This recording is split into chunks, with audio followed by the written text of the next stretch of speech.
ಎಲ್ರಿಗೂ ನಮಸ್ಕಾರ. ನೀವು ನೋಡ್ತಾ ಇದ್ದೀರಾ ಟಿವಿ ವಿಕ್ರಮ. ನಾನು ಮಮತಾಜ್ ಅಬ್ದುಲ್ ನೆಲ್ಲಡ್ಕ. ವೀಕ್ಷಕರೇ, ಈ ಜಂತರ್ ಮಂತರಲ್ಲಿ ನೀಟ್ ಪರೀಕ್ಷೆ ವಿಚಾರವಾಗಿ ದೊಡ್ಡ ಪ್ರತಿಭಟನೆ ನಡೀತಲ್ವಾ? ಈ ಜೆನ್ಝಿನೇ ಅಲ್ಲದಂತಹ ಅಭಿಜಿತ್ ದೀಪ್ಕೆ ಅಂಡ್ ಗ್ಯಾಂಗ್ ಜೆನ್ಝಿ ಆಂದೋಲನವನ್ನ ಮಾಡಿ ಏನೆಲ್ಲ ಹುಚ್ಚಾಟವನ್ನ ಮೆರೆದ್ರು, ಯಾವ ರೀತಿ ಜೆನ್ಝಿ ಹೆಸರಲ್ಲಿ ಸಾರ್ವಜನಿಕ ಆಸ್ತಿಪಾಸ್ತಿಯನ್ನು ನಷ್ಟ ಮಾಡಿದ್ರು, ಯಾವ ರೀತಿ ದೇಶದ ಸೈನಿಕರನ್ನ ಕೂಡ ಬಿಡದೆ ನಿರಂತರವಾಗಿ ಅಸಭ್ಯವಾಗಿ ಮಾತಾಡಿದ್ರು, ಯಾವ ರೀತಿ ಪ್ರಧಾನಿ ಮೋದಿಜಿಯಿಂದ ಹಿಡಿದು ಅವರ ಸ್ವರ್ಗಸ್ಥ ತಾಯಿಯವರೆಗೂ ಕೆಟ್ಟದಾಗಿ ಮಾತನಾಡಿ ರೀಲ್ಸ್ಗಳನ್ನು ಮಾಡಿದ್ರು, ಎಲ್ಲವನ್ನ ಇಡೀ ದೇಶ ನೋಡಿದೆ. ಈಗ ಆ ಮಹಾನ್ ಹೋರಾಟದಿಂದ, ಆ ಮಹಾನ್ ವ್ಯಕ್ತಿತ್ವಗಳಿಂದ ಇನ್ಸ್ಪೈರ್ ಆಗಿ ಲಡಾಖಲ್ಲಿ ಒಬ್ಳು ಹುಚ್ಚಾಟವನ್ನು ಮೆರೆದಿರುವಂಥದ್ದು ವಿಡಿಯೋ ಫುಲ್ ವೈರಲ್ ಆಗಿದೆ. ನೀವು ನೋಡಿರ್ತೀರಾ ಅಂತ ಅಂದ್ಕೊಳ್ತೀನಿ, ಆದ್ರೂ ಹಾಕ್ತೀನಿ, ಒಂದ್ ಬಾರಿ ನೋಡ್ಕೊಂಡು ಬನ್ನಿ. जाकर बात करो। नहीं, हमें यहाँ से नहीं हिलेंगे, यहाँ से कोई नहीं हिलेगा। आपको जो समझना है पूरा पब्लिक को उकसाया यहाँ। मैंने उकसाया, आपने उकसाया पब्लिक को पूरा। हाँ, मैं ठीक है उकसाया।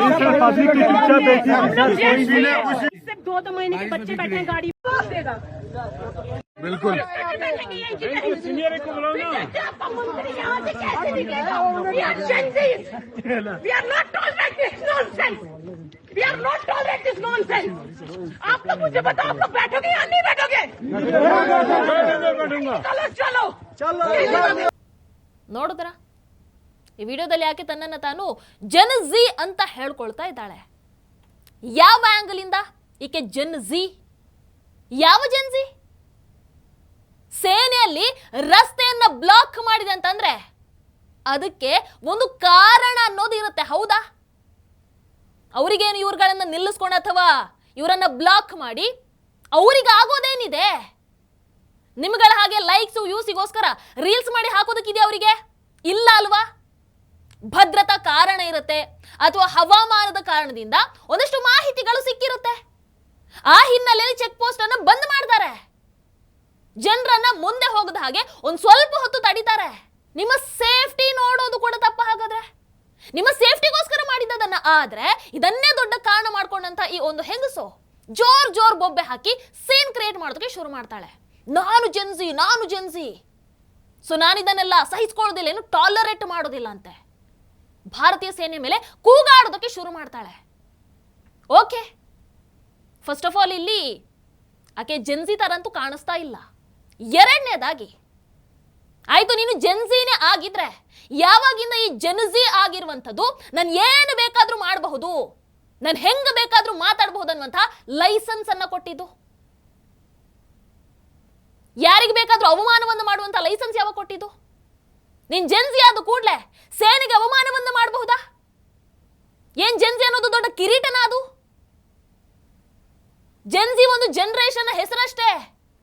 ಕಾನೂನನ್ನ ಮೀರೋದಕ್ಕಾಗ್ಲಿ, ದೇಶದ ಭದ್ರತಾ ನಿಯಮಗಳನ್ನು ಉಲ್ಲಂಘನೆ ಮಾಡೋದಕ್ಕಾಗ್ಲಿ, ನಮ್ಮ ಸೈನಿಕರನ್ನ ಅವಮಾನ ಮಾಡೋದಕ್ಕಾಗ್ಲಿ ಅದ್ಯಾವುದೇ ಪರ್ಮಿಷನ್ ಅಲ್ಲ. ನಾಚಿಕೆ ಆಗಲ್ವ ನಿಮ್ಗಳಿಗೆ ಸೇನೆಗೆ ಬಾಯಿಗೆ ಬಂದ ಹಾಗೆ ಮಾತನಾಡೋದಕ್ಕೆ? ಅಷ್ಟು ಮಾತಾಡೋದು ಅಲ್ಲದೆ ಈ ಚೆಕ್ ಪೋಸ್ಟ್ ಅನ್ನ ಒಡೆದು ಹಾಕಿ ಮುಂದಕ್ಕೆ ಹೋಗ್ತೀನಿ ಅಂತ ಬೆದರಿಕೆ ಬೇರೆ ಹಾಕ್ತಾಳೆ. ನೀವು ಕೂಡ ಚೆಕ್ ಪೋಸ್ಟ್ ಅನ್ನ ದಾಟಿ ಹೋಗಿ ಅಂತ ಅಲ್ಲಿರೋ ಜನರನ್ನು ಕೂಡ ಪ್ರಚೋದನೆ ಮಾಡುವಂಥದ್ದು. ಹಾ, ಇಂಥವರನ್ನೇ ಮೋದಿಜಿ ಮೊನ್ನೆ ದಿಮಾಗಿ ನಕ್ಸಲರು ಅಂತ ಹೇಳಿದ್ದು. ಆ ಅಭಿಜಿತ್ ದೀಪ್ಕೆಯಿಂದ ಹಿಡಿದು, ಕಾಂಗ್ರೆಸ್ ನಾಯಕರಿಂದ ಹಿಡಿದು, ಆ ಧ್ರುವರಾತಿಯಿಂದ ಹಿಡಿದು, ಆ ಪ್ರಕಾಶ್ ರಾಜಿಂದ ಹಿಡಿದು ಎಲ್ಲರೂ ಮೊನ್ನೆಯಿಂದ ಓಡೋಡಿ ಬಂದು, ಮೋದಿಜಿ ಯಾರ ಹೆಸರನ್ನ ಹೇಳದೇ ಇದ್ರು ಕೂಡ ಓಡೋಡಿ ಬಂದು ಮೊನ್ನೆಯಿಂದ ನಾನು ಆದಿಮಾಗಿ ನಕ್ಸಲ್ ಅಂತ ಬಾಯ್ ಬಡ್ಕೊಳ್ತಾ ಇದ್ದಾರಲ್ವಾ? ಹಾ, ಆ ಗ್ರೂಪಿಗೆ ಈ ಹೆಂಗಸು ಸೇರ್ಕೊಳ್ಳುತ್ತೆ. ಅಂದ್ರೆ ಯಾರು ಹಿಂಸಾತ್ಮಕ ವಾತಾವರಣವನ್ನ ಸೃಷ್ಟಿ ಮಾಡ್ತಾರೋ, ಯಾರು ಬೇರೆಯವರಿಗೂ ಕೂಡ ಹಿಂಸಾತ್ಮಕ ವಾತಾವರಣವನ್ನ ಸೃಷ್ಟಿ ಮಾಡೋದಕ್ಕೆ ಪ್ರಚೋದನೆಯನ್ನ ಕೊಡ್ತಾರೋ ಅವರೆಲ್ಲರೂ ಕೂಡ ದಿಮಾಗಿ ನಕ್ಸಲರೇ. ಅಂಡ್ ಮೋದಿಜಿ ಮೊನ್ನೆ ಜಸ್ಟ್ ಅವು 2 ವರ್ಡ್ ಅನ್ನ, ಪದ ಬಳಕೆಯನ್ನ ಮಾಡಿದ್ರು. ನೋಡಿ ಎಷ್ಟು ಸುಲಭವಾಗಿ ನಮ್ಮ ದೇಶದಲ್ಲಿರುವಂಥ ದಿಮಾಗಿ ನಕ್ಸಲರೆಲ್ಲ ಹೊರಗೆ ಬಂದ್ಬಿಟ್ರು ಅಂತ. ಬಹಳ ಸುಲಭವಾಗಿ, ಏನಿಲ್ಲ ದಿಮಾಗಿ ನಕ್ಸಲರು ಅಂತ ಅಂದ್ರು, ಎಲ್ಲ ಬಂದ್ಬಿಟ್ರಲ್ಲ ನಾನು ಅಂತ. ಇರ್ಲಿ ವೀಕ್ಷಕರು, ದೇಶ ಕಾಯುವಂತ ನಮ್ಮ ಸೈನಿಕರನ್ನ ಇಷ್ಟೊಂದು ಕೆಟ್ಟದಾಗಿ ನಿಂದಿಸ್ತಾ ಇರುವಾಗ್ಲೂ ಕೂಡ ಅಲ್ಲಿ ಎಲ್ಲರೂ ನೋಡ್ಕೊಂಡು ನಿಂತಿರ್ತಾರಲ್ವಾ? ಇದಕ್ಕಿಂತ ದೊಡ್ಡ ವಿಪರ್ಯಾಸ ಇನ್ನೇನಿದೆ ಹೇಳಿ? ಈಕೆಯನ್ನು ನೋಡಿದ್ರೆ ಯಾವ ದೃಷ್ಟಿಕೋನದಲ್ಲಿ ಈಕೆ ಜನ್ಜಿ ತರ ಕಾಣಿಸ್ತಾಳೆ? ಬಹುಶಃ ಅದನ್ನ ಸ್ವತಃ ಜನ್ಜಿನೇ ಅಲ್ಲದಂತಹ ಜನಜಿ ಹೆಸರಲ್ಲಿ ದಿನಕ್ಕೊಂದು ನಾಟಕವನ್ನ ಮಾಡ್ತಾ ಇರುವಂತಹ ಅಭಿಜಿತ್ ದೀಪ್ಗೆ ಹತ್ರನೇ ಕೇಳ್ಬೇಕನ್ಸತ್ತೆ. ಫ್ರೀಡಮ್ ಆಫ್ ಸ್ಪೀಚ್ ಅಂತೆ. ದೇಶದ ಗಡಿಯಲ್ಲಿ ನಮ್ಮ ಸುರಕ್ಷತೆಗೋಸ್ಕರ ಹಗಲು ರಾತ್ರಿ ಅನ್ನೋದು ನಿಂತಿರುವಂತಹ ಸೈನಿಕರನ್ನ ಅವಮಾನಿಸೋದು ಯಾವ ರೀತಿಯಾದಂತಹ ಸ್ವಾತಂತ್ರ್ಯ ಇರೋದು? ಜನಜಿ ಅನ್ನುವಂಥದ್ದು ಬೇಕಾ ಬಿಟ್ಟಿ ಸಿಕ್ಕಿರೋರನ್ನೆಲ್ಲ ಅವಮಾನಿಸೋದಕ್ಕೆ ಇರುವಂತಹ ಲೈಸೆನ್ಸಾ? ದೇಶದ ಭದ್ರತೆ, ಸೇನೆಯ ಪ್ರೋಟೋಕಾಲ್, ಆ ಯೂನಿಫಾರ್ಮ್ಗೆ ಗೌರವ ಕೊಡುವಂಥದ್ದು ಪ್ರತಿ ಒಬ್ಬ ನಾಗರಿಕನ ಜವಾಬ್ದಾರಿ. ಪ್ರತಿಯೊಬ್ಬ ನಾಗರಿಕನ ಜವಾಬ್ದಾರಿ. ಇಂಥವರಿಗೆ ಸಾರ್ವಜನಿಕರೇ ಅಲ್ಲಲ್ಲಿ ಒಂದು ಸ್ವಲ್ಪ ಬುದ್ಧಿಯನ್ನು ತಿಳಿಸ್ಬೇಕಾಗತ್ತೆ. ವೀಕ್ಷಕರ, ಈಕೆಗೆ ನ್ಯಾಷನಲ್ ಸೆಕ್ಯೂರಿಟಿ ಕಾನೂನುಗಳು ಯಾವುದು ಕೂಡ ಅನ್ವಯ ಆಗಬಾರ್ದು. ಯಾಕೆ ಹೇಳಿ? ಜನಜೀಕೆ ಇಂಥವ್ರಿಗೆ ಬಾಯಿಗೆ ಬಂದ ಹಾಗೆ ಬೊಗಳೋದಕ್ಕೆ ಜನ್ಜಿ ಅನ್ನೋದು ಯಾವುದೊಂದು ರೀತಿಯ ಗೋಲ್ಡನ್ ಇಮ್ಯುನಿಟಿ ಇದ್ದ ಹಾಗೆ. ಭಾರತೀಯ ಸೇನೆಯನ್ನ ಜಂತರ್ ಮಂತ್ರಲ್ಲಿ ಅವಮಾನಿಸಿದ್ದು ಸಾಕಾಗ್ಲಿಲ್ಲ ಅಂತ ಲಡಾಖ್ಗೂ ಹೋಗಿ ಭಾರತೀಯ ಸೇನೆ ವಿರುದ್ಧ ಕೂಗಾಟ, ಚೀರಾಟ. ಯಾಕಿಷ್ಟೆಲ್ಲ ಸೀನ್ ಮಾಡ್ತಾ ಇರುವಂಥದ್ದು? ಇವರನ್ನ ಹೋಗೋದಕ್ಕೆ ಬಿಡ್ತಾ ಇಲ್ಲ ಅನ್ನುವಂಥ ಒಂದೇ ಒಂದು ಕಾರಣಕ್ಕೆ. ಅಂದ್ರೆ ಒಂದು ಸ್ವಲ್ಪ ಗಂಟೆ ಅಲ್ಲಿ ನಿಲ್ಸಿದ್ರು. ಸೇನೆಯವರಲ್ಲಿ ರಸ್ತೆಯನ್ನ ಬಂದ್ ಮಾಡಿದ್ದಾರೆ ಅಂತಂದ್ರೆ ಅದಕ್ಕೆ ಖಂಡಿತವಾಗ್ಲೂ ಯಾವುದಾದ್ರೂ ಒಂದು ಕಾರಣ ಇದ್ದೇ ಇರುತ್ತೆ. ಆ ಪರಿಸ್ಥಿತಿಯನ್ನ ಅರ್ಥ ಮಾಡ್ಕೊಳ್ಳೋ ಬದಲು ಭಾರತೀಯ ಸೇನೆಯ ವಿರುದ್ಧ ಅದು ಆ ರೀತಿ ಕೂಗಾಡೋದಂತಂದ್ರೆ ನಿಮ್ಮ ರಕ್ಷಣೆಗೋಸ್ಕರ ಅಲ್ಲಿ ನಿಂತಿರುವಂತ ಅದೇ ಸೇನೆಯ ವಿರುದ್ಧ ಆ ರೀತಿ ಕೂಗಾಡೋದಾ? ನಾಚಿಕೆ ಆಗಲ್ವಾ? ಆಕೆ ಹೇಳ್ತಾಳೆ, ನೀವು ಕಾಶ್ಮೀರಿಗಳ ಜೊತೆಗೆ ಏನ್ ಮಾಡ್ತಾ ಇದ್ದೀರೋ ಈಗ ಹೊರಗಿನಿಂದ ಬಂದಿರುವಂತಹ ಪ್ರವಾಸಿಗರ ಜೊತೆಗೂ ಕೂಡ ಅದನ್ನೇ ಮಾಡ್ತಾ ಇದ್ದೀರಾ. ಅಂದ್ರೆ ಏನರ್ಥ? ಏನ್ ಹೇಳೋದಕ್ಕೆ ಹೊರಟಿರುವಂಥದ್ದು? ನಮ್ಮ ಭಾರತೀಯ ಸೇನಾ ಪಡೆ ಕಾಶ್ಮೀರದ ಜನರ ಜೊತೆಗೆ ಅಂಥದ್ದು ಏನ್ ತಪ್ಪನ್ನ ಮಾಡಿದೆ ಅಥವಾ ಏನು ಮಾಡ್ತಾ ಇದೆ? ಅಲ್ಲಿಗೆ ಆ ವ್ಯಕ್ತಿ ಏನು, ಆ ವ್ಯಕ್ತಿಯ ಮೈಂಡ್ ಸೆಟ್ ಏನು ಅನ್ನುವಂಥದ್ದು ಅರ್ಥ ಆಗ್ಬಿಡುತ್ತೆ. ಆ ಕೆಲವು ಗಂಟೆಯ ಸಣ್ಣ ಅನಾನುಕೂಲಕ್ಕೆ ಇಡೀ ಭಾರತೀಯ ಸೇನೆ ವಿರುದ್ಧ ಈ ರೀತಿಯಾದಂಥ ಒಂದು ನರೇಟಿವ್ ಅನ್ನು ಆನ್ ಸ್ಪಾಟ್ ಬಿಲ್ಡ್ ಮಾಡ್ತೀರಲ್ವಾ? ಸಾಲದಕ್ಕೆ ಅಲ್ಲಿನ ಜನರನ್ನು ಕೂಡ ಪ್ರಚೋದಿಸ್ತೀರಲ್ವಾ? ಏನ್ ಹೇಳೋದು ಇದಕ್ಕೆ? ಹೊಟ್ಟೆಗೆ ಏನ್ ತಿಂತಾರೆ ಇವರೆಲ್ಲ ಗೊತ್ತಿಲ್ಲ.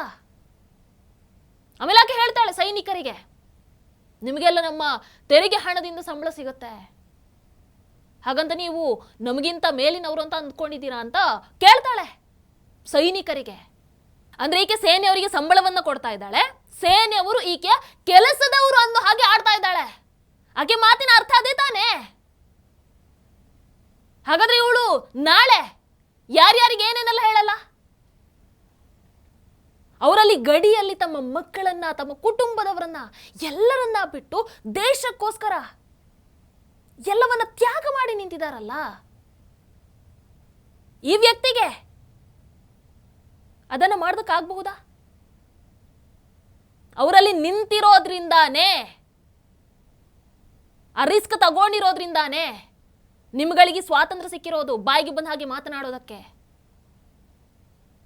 ಒಂದು ವಿಚಾರ ಅರ್ಥ ಮಾಡ್ಕೊಳ್ಬೇಕು, ತೆರಿಗೆ ಕಟ್ತೇವೆ ಅನ್ನೋ ಕಾರಣಕ್ಕೆ ನೀವೇನು ನಿಯಮಗಳಿಗಿಂತ ಮೇಲೆ ಅಲ್ಲಲ್ವಾ? ಸೈನಿಕರು ರಸ್ತೆಯನ್ನು ತಡೆದು ನಿಲ್ಲಿಸೋದಕ್ಕೆ ಕಾರಣ ಖಂಡಿತವಾಗ್ಲೂ ಇದ್ದೇ ಇರುತ್ತೆ. ಜನರಿಗೆ ಸಮಸ್ಯೆ ಉಂಟು ಮಾಡೋದ್ರಲ್ಲಿ ಅವ್ರಿಗೇನು ಖುಷಿ ಇದೆ? ಅವ್ರಿಗೇನು ಖುಷಿ ಇದೆ? ಆಮೇಲೆ ಅದನ್ನು ವಿ ಆರ್ ಟೂರಿಸ್ಟ್ ಅಂತ ಹೇಳ್ತಾಳೆ. So what? ಟೂರಿಸ್ಟ್ ಆದ್ರೆ ಸೋ ವಾಟ್? ನೀವು ಪ್ರವಾಸಿಗರಾಗಿದ್ರೆ ಆ ಪ್ರದೇಶದ ನಿಯಮ ಕಾನೂನು ನಿಮಗೆ ಅನ್ವಯ ಆಗೋದಿಲ್ವಾ? ಪಾಲಿಸೋಕ್ಕಾಗಲ್ವಾ?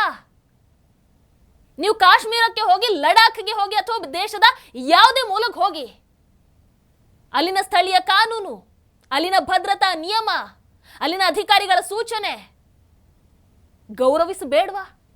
ಗೌರವಿಸಬೇಕು. ಅದು ನಿಮ್ಮ ಜವಾಬ್ದಾರಿ.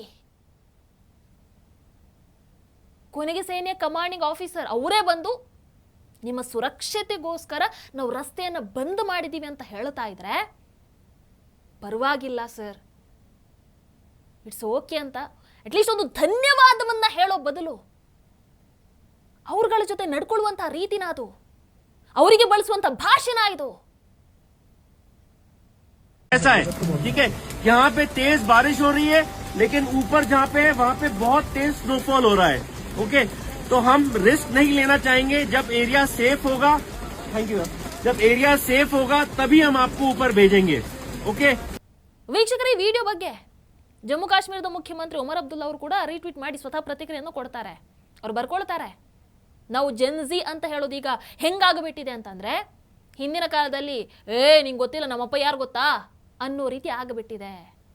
ಸಣ್ಣ ಪುಟ್ಟ ವಿಚಾರಕ್ಕೂ ನಾನು ಜೆನ್ಜಿ ಅಂತ ಬೆದರಿಕೆ ಹಾಕುವಂಥ ಈ ರೀತಿಯಾದಂಥ ವರ್ತನೆ ಅವರ ಮೇಲೆ ಜನರಿಗಿರುವಂಥ ಒಂದು ಒಳ್ಳೆ ಅಭಿಪ್ರಾಯವನ್ನ ಹಾಳು ಮಾಡ್ತಾ ಇದೆ ಅಂತ ಬರ್ಕೊಳ್ತಾರೆ. ನಿಜವಾಗ್ಲೂ ಸತ್ಯ. ನಾನೊಬ್ಬ ಜೆನ್ಸಿಯಾಗಿ ಹೇಳ್ತೀನಿ, ಎಲ್ಲ ಜೆನ್ಸಿಗಳು ಕೂಡ ಈ ರೀತಿ ಇರಲ್ಲ.